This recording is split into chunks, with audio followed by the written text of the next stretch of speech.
After hearing days of testimony, it took only an hour for a jury to return a guilty verdict against the press secretary of then Atlanta Mayor Kasim Reed. Reed press secretary Jenna Garland becomes the first person convicted of violating Georgia's Open Records Act. Senior Fox 5 I-Team reporter Dale Russell has covered the Garland case from the beginning. Joins us now from the Fulton County Courthouse where the verdict was read this afternoon. Dale?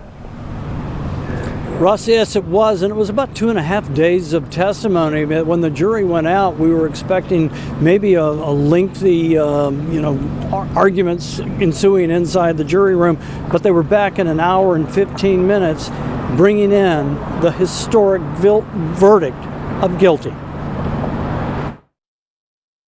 We, the jury, find the defendant guilty of the violation of the Open Records Act, incident date April 7, 2017.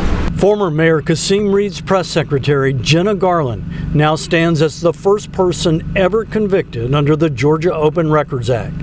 The verdict followed powerful and at times passionate closing arguments as attorneys for both sides asked the jury for justice. Okay, the state was out to get Mayor Kasim Reed, and they couldn't get him, members of the jury, so they settled for his press secretary.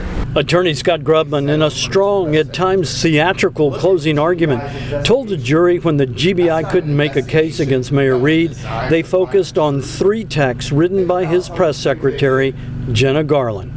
In 2017, Garland texted a subordinate co-worker, Lillian Govis, who was handling a lawful open records request from the media.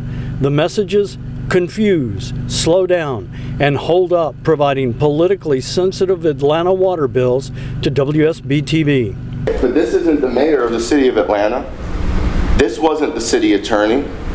She had no authority either until she had permission.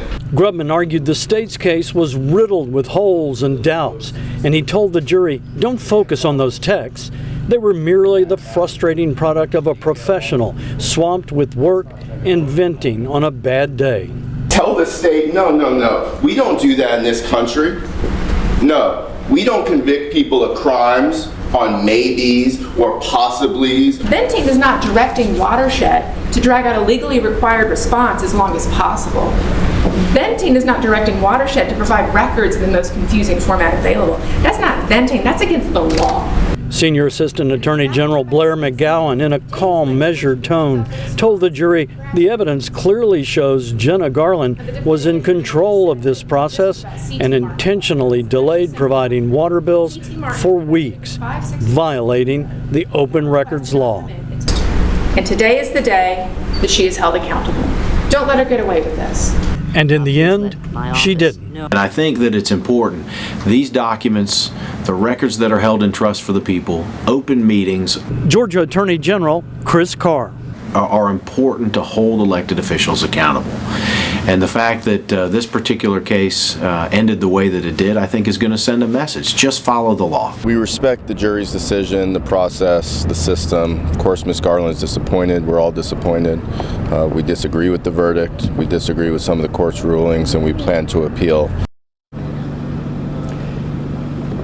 And the violation of the Georgia Open Records Act is a misdemeanor. There were 2 counts in this case, so the sentencing happened right after the verdict was read, and Judge Jane Morrison gave Jenna Garland a fine of $750 on each count, total of $1,500. The maximum would have been $1,000 on each count, and that ended this case. As we said, a historic case, first time this law has ever ended up in a courtroom with someone on trial. Reporting live from the Fulton County Courthouse, Dale Russell, Fox 5 News. All right, Dale, thank you.